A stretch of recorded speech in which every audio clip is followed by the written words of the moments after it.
Welcome to the Feudal Anime Podcast. I'm your host, Jack. And I'm Rick. And today we're going to be talking about Assassination Classroom. This is part one of a two-part series because we only really had time to watch the first season. Yeah, it's a larger anime than what we're used to reviewing weekly. Indeed it is. So this week, I'd have to say it was a really interesting choice. It definitely is a action. It is very comedic, that is for sure. I know all the way through the first season, I have been laughing the whole time.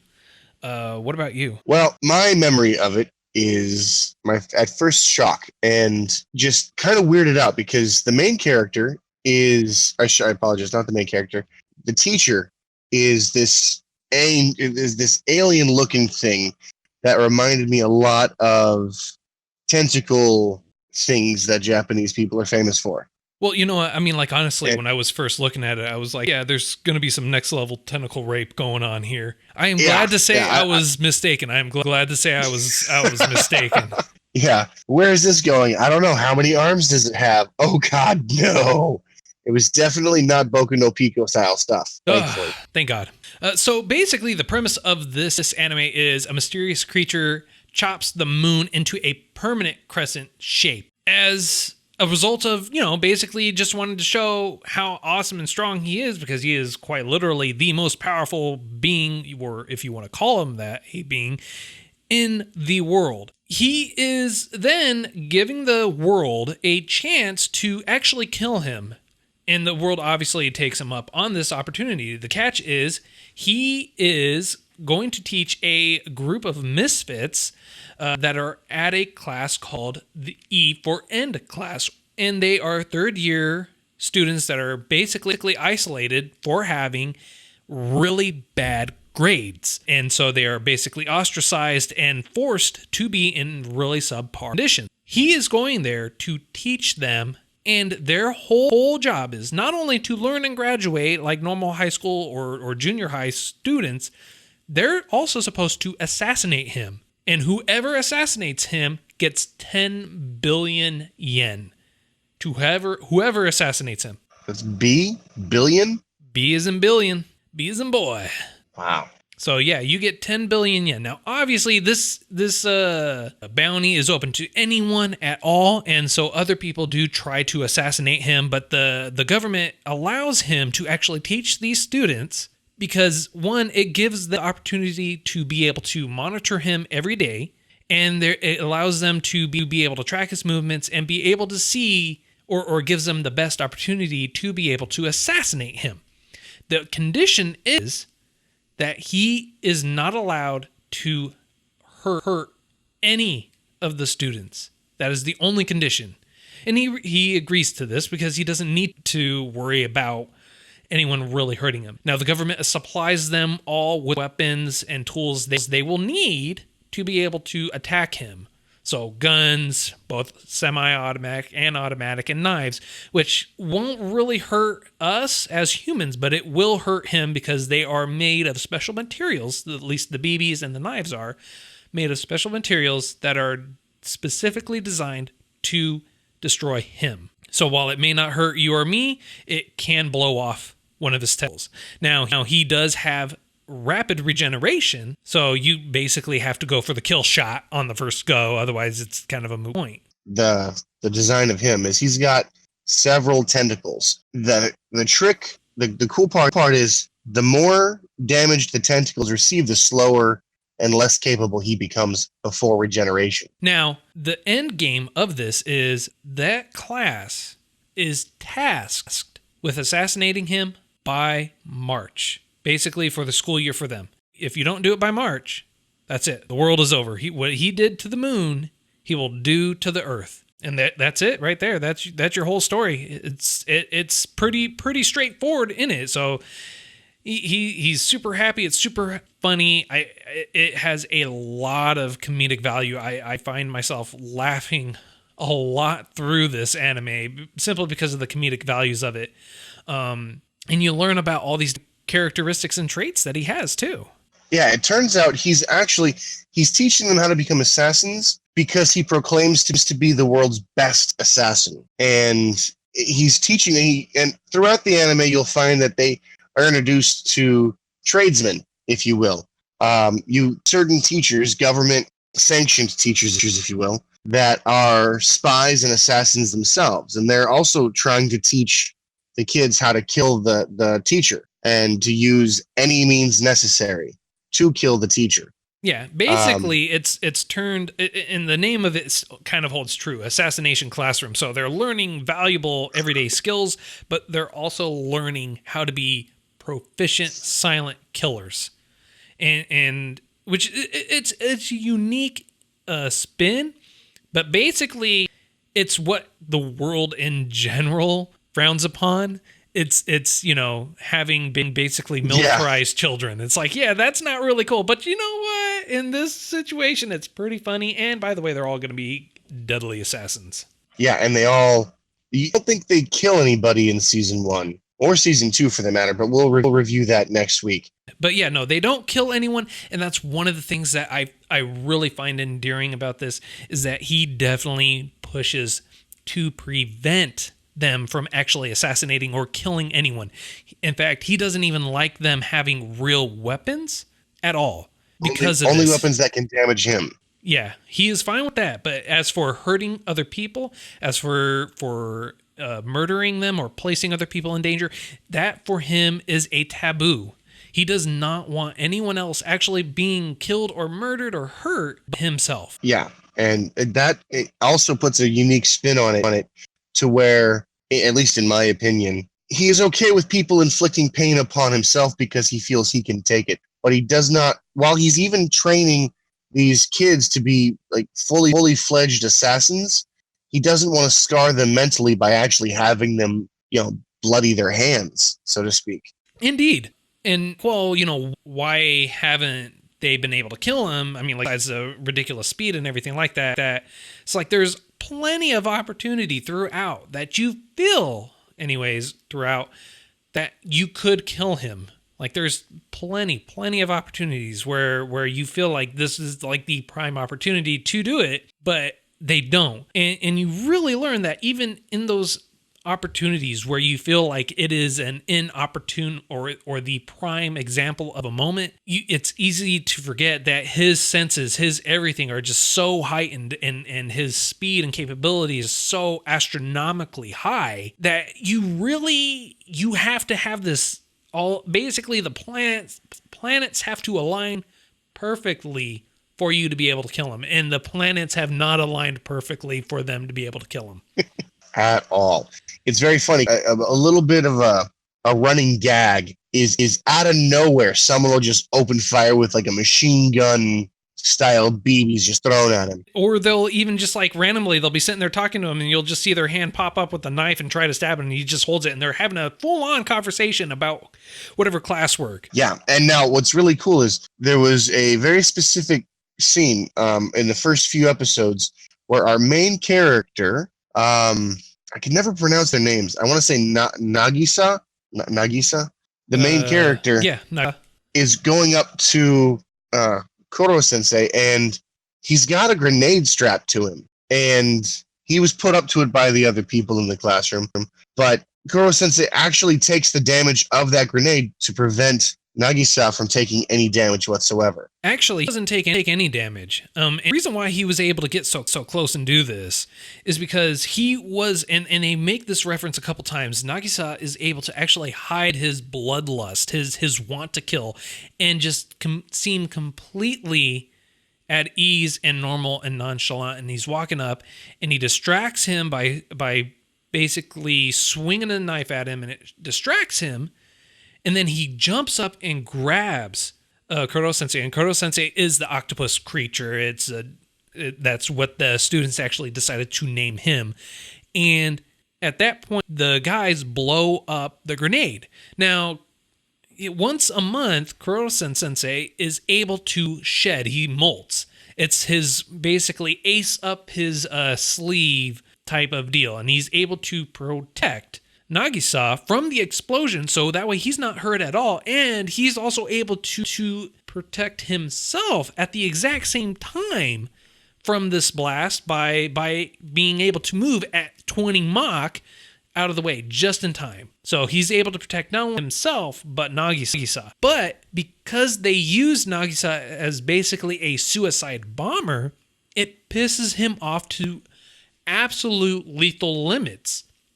And you only see him get this mad once. And it's at this point, too, when you really see this. He says, well, I said I wouldn't hurt you, any of the students. I never said anything about your families or the rest of the world. You ever pull anything like this again with such blatant disregard for your safety or your fellow man's safety, I will destroy the world. And he even goes and pulls the nameplates off their houses. Yeah, so it's one of the darker moments in the anime because you don't know if he's serious or not.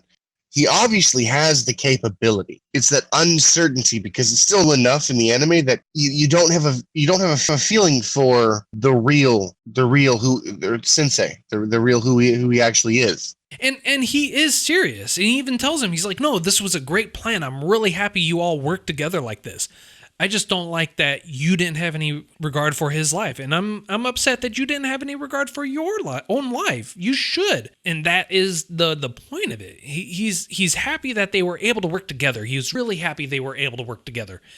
He is upset, though, at the execution and the blatant disregard for their own safety, which is unique. Yeah. It's unique. It's like, hey, you're trying to kill me. I get that, but you got to watch out for yourself. You can't hurt yourself. I don't want you guys to get hurt. The diversity in the classroom. You have our main character who, for, I guess, lack of a better term, is a very feminine boy, both in mannerisms and in physique. It's funny because it is a he. But even I thought at the beginning all the way through, I don't know, like maybe episode 6 or 7 or something like that, I was like, I feel like he's a girl. I feel like this should be a girl. I feel like it's trap, and it's not. Yeah, it's a trap.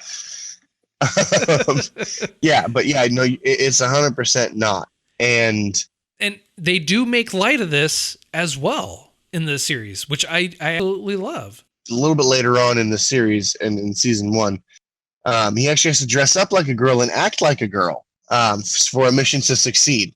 It's actually towards the end, but even before that, it was like about, I don't know, halfway through, they're actually all in swim trunks and everything like that to go swimming, and he's in swim trunks, and the girls and everyone else looked at him and said, I thought you were a girl. And yeah, the whole class was like, wait a second.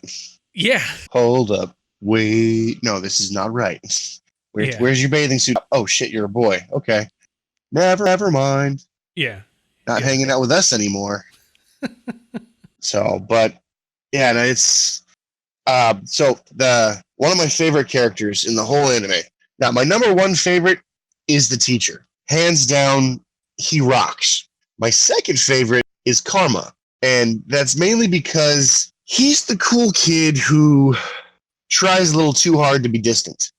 He's very good at what he does when he does try, and every time he's like a prodigy or a protege, depending on how you say it. And every time he attempts something, he usually succeeds, and he's smarter than a lot of people there. He's more physically capable of 90% of the class, and he's almost literally there by choice, which is a little bit odd. But you always have that one kid, right?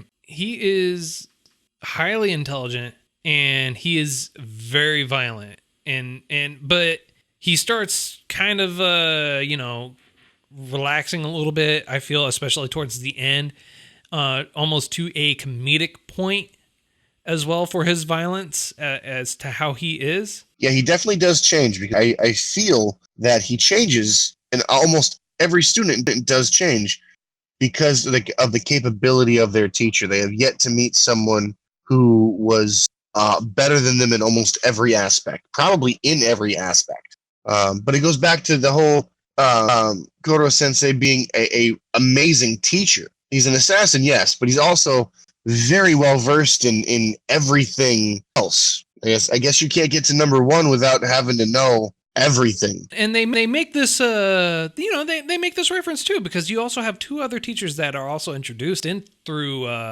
this.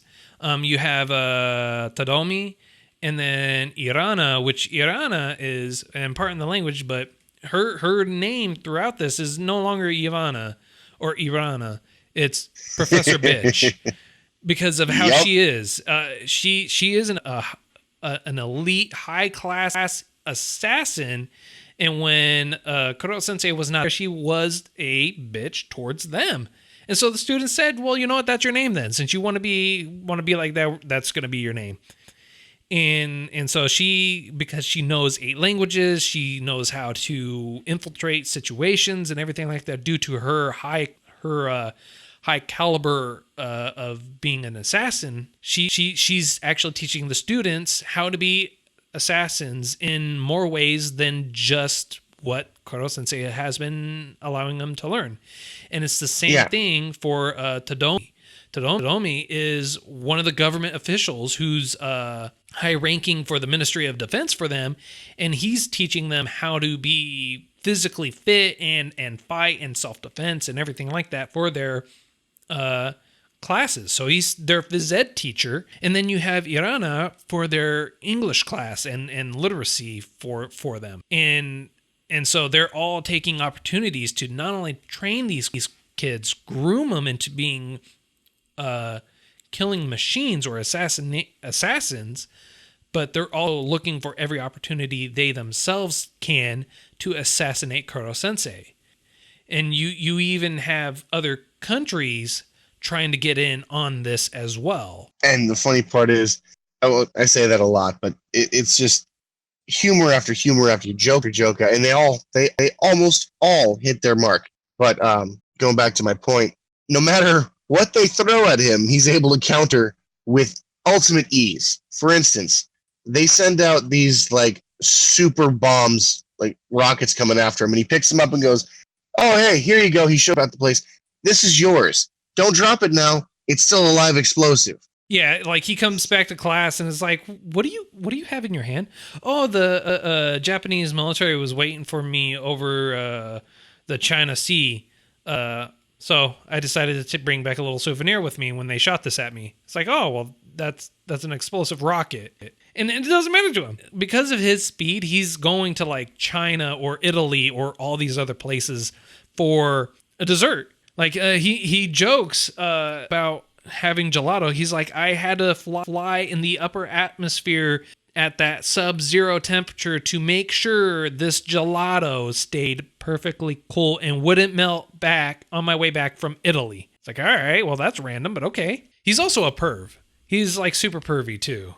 And this is also joked a lot about. And it's like one of his weaknesses. Like he's sitting, it's like towards the end of it, he's on one of the scenes, he's sitting on a pile of dirty magazines dressed as a bug for whatever reason.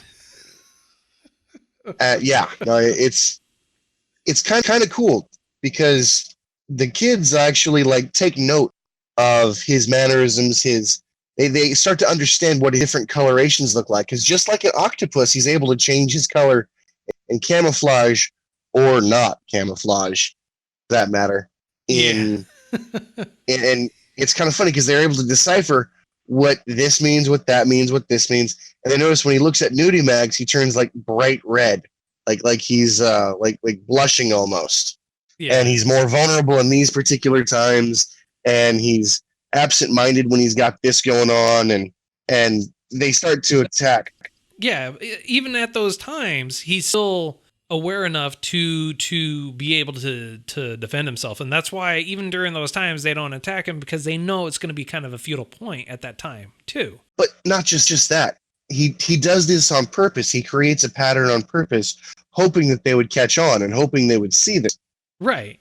And man, this in all honesty, is a very funny show. It's almost every episode you are laughing.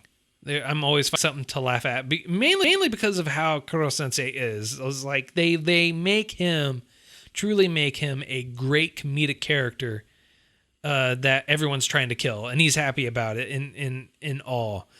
And And one of the things they do with this anime, and one of the things that I hate the most about this anime is in season 1, you become extraordinarily endeared to most of these characters. Yes.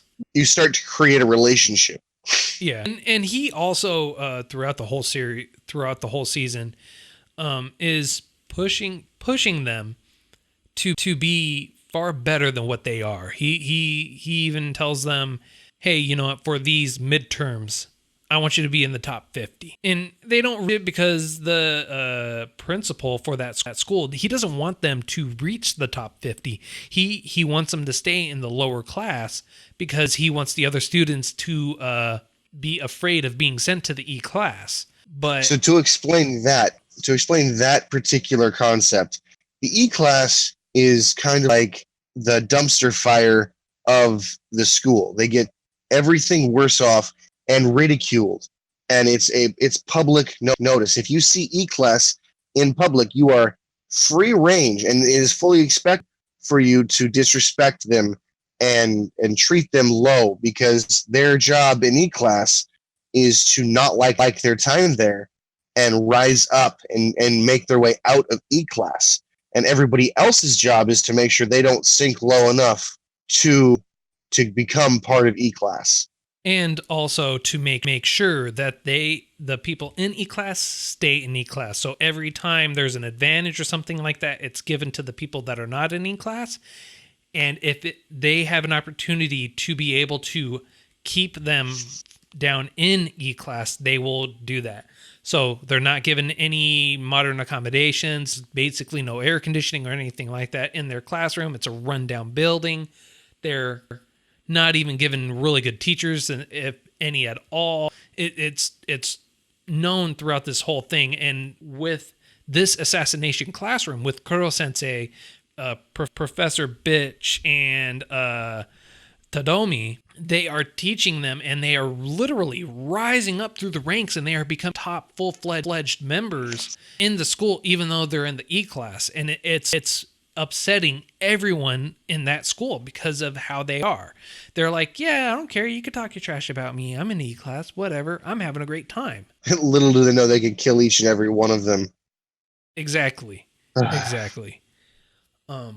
But well, okay, let's talk about the third PE teacher. Well, not the third teacher, but the PE teacher. Tadomi? No, there was, how many teachers were there?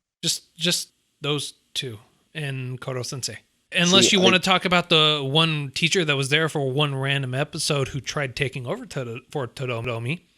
That's the one. Okay. He is basically the closest thing you're going to have as a villain. Next to closest thing you're going to have as a villain, aside from someone who refers to Koro Sensei as his brother, who is named Itomi. He is also a government program, and he has tentacles like Koro Sensei's on his head, but that's about it. He is there sporadically throughout maybe 3 or 4 episodes through the first season. He doesn't really make a noteworthy, solid appearance at all in the first season. I feel anyways. But the guy that tries to take over for him, and he's only in there for a couple of episodes, but he's the closest thing to a villain you actually have. His name is Akira. And Akira is a seriously disturbed man, to say the least. His training methods are basically, hey, I'm going to bribe you with this. I'm your dad. But if you don't do what I say, I'm going to beat the ever-living out of you. Yeah, he was very much a totalitarian kind of teacher, kind of instructor. And his number one priority was, it wasn't money-driven. It wasn't, I'm going to get that 10 billion for myself. It was, I'm going to save the world, and everyone's going to look up to me, and everyone's going to love me, and everyone's going to give me the praise that I deserve.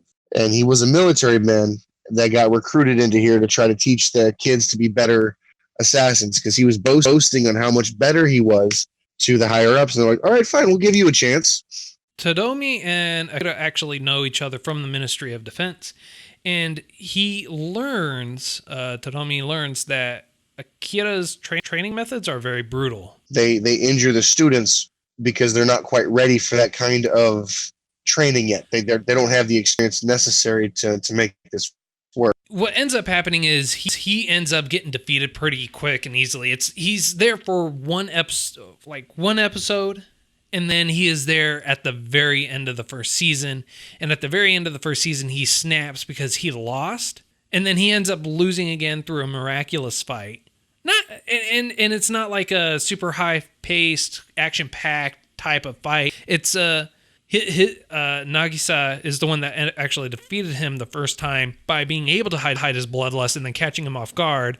And then the second time, he was able to perform a great maneuver that was able to again defeat him with relative ease, despite the overwhelming power difference and skill difference and, physique and everything else. He was still able to overcome him. And it just was just, it's an awe-inspiring moment for both accounts. Yeah, I was just saying, in both cases, it was more mental than physical. And that's one of the beautiful things about this anime. It's not all about, I can kill you with my fists. It's all about, I'm going to kill you with my mind. Yeah, and they do definitely heavily play on that. So I think overall, just for the first season, and especially how it ends, because it ends with Akira being defeated by Nagisa again, I feel that this anime in general as a whole is great so far for season 1. I agree. Wholeheartedly, I agree. Well, I'm a little bit biased. I'm the one that decided that we should watch this one. It is, in my opinion, top tier. I'm not going to argue with that so far.